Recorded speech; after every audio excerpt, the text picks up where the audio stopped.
এটা হচ্ছে P35 এর হ্যামার সেটিং স্ক্রু। তো এখানে আমরা এটা যখন আপনি যখন এরকম থাকবে একদম ভরাট, এই যে এটার সাথে সমান, তখন এটাতে পাওয়ার পাবেন আপনি 850 FPS। 850 আমারটাতে দেখাচ্ছে, আমার ক্রোনোতে 30 বেশি দেখায়। তার মানে ফ্যাক্টরি সেটিংয়ে আপনি যদি রেগুলেটর সেটিংয়ে কোনো হাত দেওয়ারই প্রয়োজন নাই।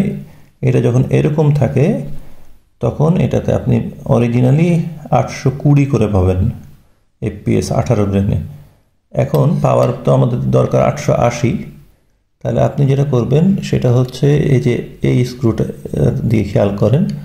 এখন আপনি এটাকে ফুল এক টার্ন যদি ঘোরান, এদিক থেকে এদিক পর্যন্ত, এই যে ফুল এক টার্ন দিলাম, হ্যাঁ, এটা করা মাত্র যেটা পেলাম আমি সেটা আপনাদের দেখাবো। এটাই করে রেখে দিতে হবে। আর একটু বাড়ালে আর একটু ঘোরানো যাবে, কিন্তু তখন আপনার ওই ককিং লিভারটা টানতে বেশি শক্ত মনে হবে এবং স্পিড বাড়বে। আসলে এত স্পিডে লাগে না, 870 880 পেলেই হয়। তো এই যে এখন দেখেন যে আমি একটু ভেরিয়েশনটা দেখি।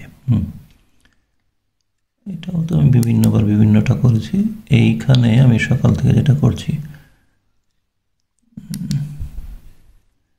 এই যে 841 থেকে শুরু করেছি, যেহেতু দিনের প্রথম শর্ট ছিল সেহেতু কম থাকবে। নর্মালি 850 হয়েছিল, তার মানে 30 বাদ দিলে 820 ছিল ওই লেভেলে। আর যখনই আমি এক টার্ন ঘুরিয়ে নিয়েছি আমি যেমন করে দেখালাম, তখন হয়ে গেছে 897, 903, 900। মানে এখন আপনি যেটা প্রয়োজন আপনার গানের স্পিড সেটাই আছে, মানে 800, এখানে 900 দেখাচ্ছে কিন্তু অরিজিনালি আসছে আসলে 880, 875 এরকম। তো এটাই হচ্ছে 18 গ্রেনের অপটিমাল স্পিড, এবং এই স্পিডেই সবচেয়ে অ্যাকুরেসি ভালো পাই সাধারণত। আর আরও বাড়ানো যাবে, বুঝতে পারলাম যে Gen 3-তে আপনি আরও বাড়াতে পারবেন পাওয়ার, রেগুলেটরে হাত না দিয়েই। 870 বা 880-তে রাখি এই জন্যে যে আপনার অ্যাকুরেসিও ভালো হবে, পাওয়ারও থাকবে, আবার আপনার শর্ট কাউন্ট বাড়বে। শর্ট কাউন্টটা মাথায় রাখতে হবে যে আমি যদি অনেক পাওয়ার বাড়িয়ে দিই তাহলে আমার শর্ট কাউন্ট কমে যাবে।